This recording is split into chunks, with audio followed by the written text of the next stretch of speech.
Halo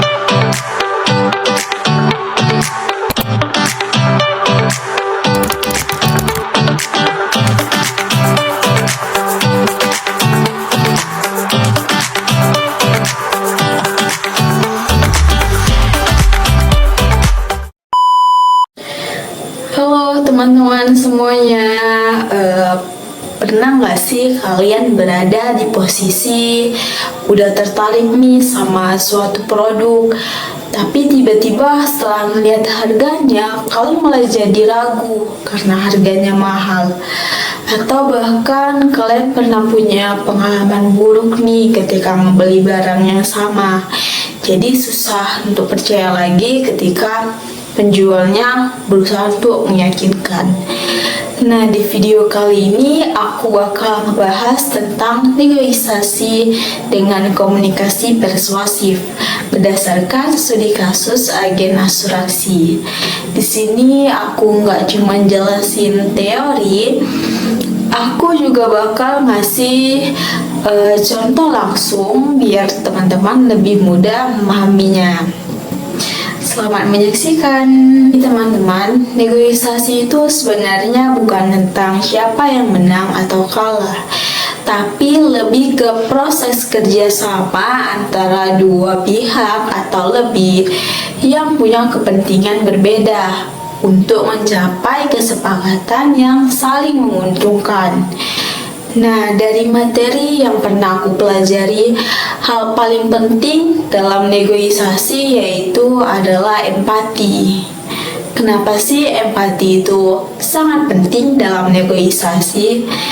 Nah, karena kita harus bisa memahami apa yang dirasakan lawan bicara, apa yang lawan bicara pikirkan, dan juga apa yang membuat mereka khawatir.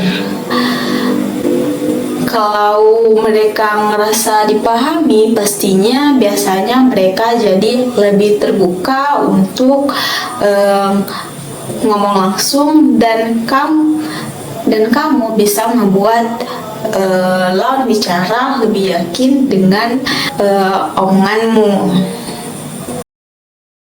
Nah, biar lebih kebayang lagi nih, kita ambil contoh sederhana. Misalnya kamu mau beli sesuatu, tapi harganya mahal. Terus penjualnya langsung maksa tuh. Pasti kamu pernah kan di posisi itu dan kamu ngerasa jadi nggak nyaman. Rasanya kayak langsung mau cepat pergi aja tuh dari situ dan nggak jadi untuk ngebeli barangnya. Nah, di sisi lain kamu juga pernah beli barang, lalu kamu ketemu penjual yang tiba-tiba dia tuh responnya tuh lebih baik daripada penjual yang sebelumnya. Kayak dia bilang, kayaknya kamu masih ragu ya kak karena harganya. Nah, di situ pasti kamu bakal merasakan, oh dia ngerti aku nih, kenapa aku kayak kurang yakin sama produknya gitu. Dan dari situ percakapan bisa lanjut dengan lebih nyaman. Pastinya kamu bakal nyeritain kan apa yang kamu butuhin, dan nyeritain juga kondisi seberapa budget yang kamu inginkan dalam membeli barang itu. Nah, jadi teman-teman, dalam negosiasi itu memiliki beberapa teknik yang bisa digunakan. Yang pertama yaitu teknik mirroring.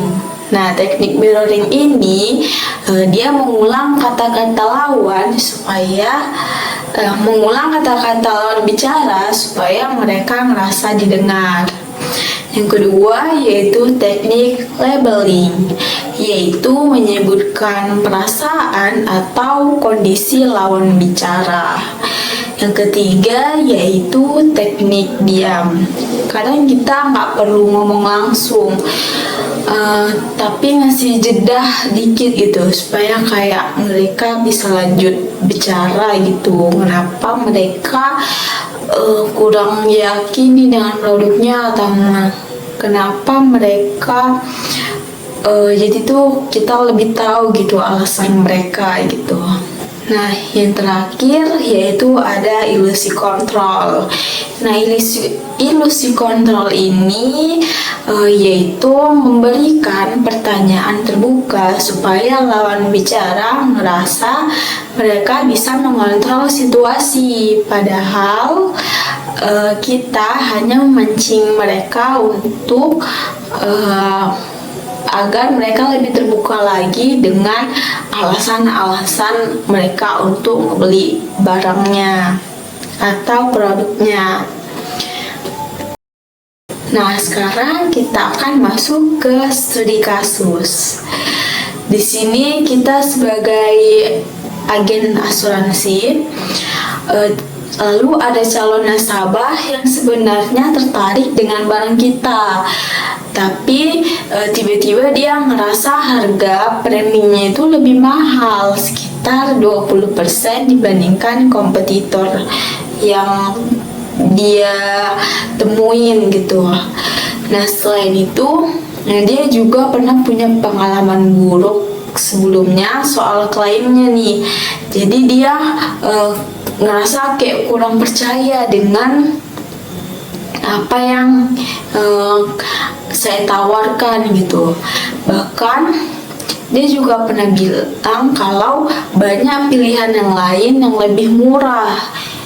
Nah, di sisi lain kita juga tidak bisa memberikan diskon besar. Nah, jadi di situasi ini bisa dilihat itu cukup menantang ya bagi agen asuransinya. Nah, sekarang aku akan ngasih contoh bagaimana cara menghadapi situasi yang tadi. Terima kasih ya Kak sudah meluangkan waktu hari ini. Sepertinya Kakak masih ngerasa ragu ya, kenapa? Mungkin karena pengalaman sebelumnya ya Kak. Oh iya Kak, aku pernah klaim nih tapi ditolak tiba-tiba. Jadi sekarang kayak agak susah percaya lagi gitu. Oh iya Kak, ditolak ya Kak. Nah, di sini tadi aku menggunakan teknik mirroring, ngulangin kata-kata lawan bicara supaya lawan bicara mau cerita lebih banyak lagi gitu alasan-alasannya. Iya Kak, katanya nggak sesuai syarat gitu. Oh, kayak gitu ya Kak. Wajar sih Kak kalau jadi ragu setelah pengalaman kayak gitu. Nah, di sini aku menggunakan teknik empati dan labeling supaya si nasabah ini ngerasa dipahamin. Tapi jujur saja Kak, setelah aku lihat nih produk lain ada yang lebih murah. Lebih murah ya Kak? Iya Kak, selisihnya sekitar 20% sih. Baik Kak, kalau memang dilihat dari harga awal tidak lebih tinggi, tapi biasanya yang paling penting itu justru saat klaimnya Kak. Nah, apakah benar-benar bisa digunakan tanpa kendala gitu. Lalu aku lanjut dengan pertanyaan, kalau menurut Kakak asuransi seperti apa ya Kak yang merasa Kakak benar-benar aman dalam menggunakannya?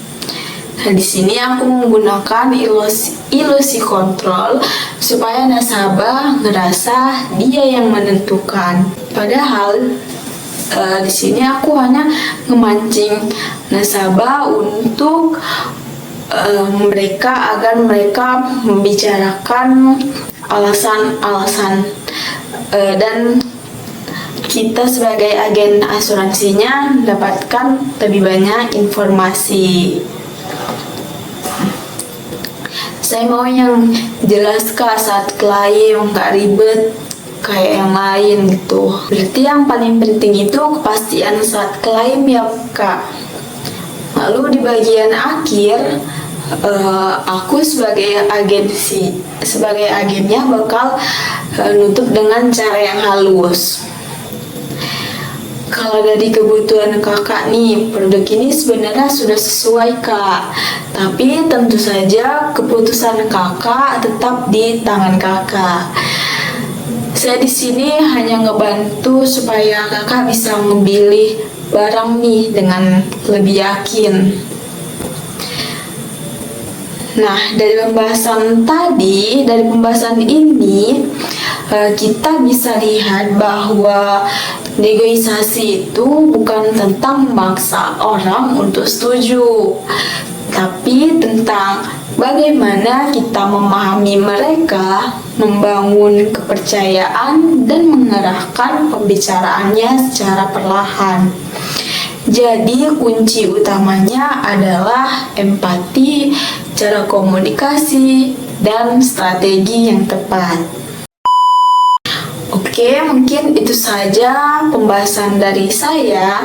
Semoga video ini bisa membantu teman-teman untuk lebih memahami bagaimana cara melakukan negosiasi dengan baik. Terima kasih sudah menonton sampai akhir.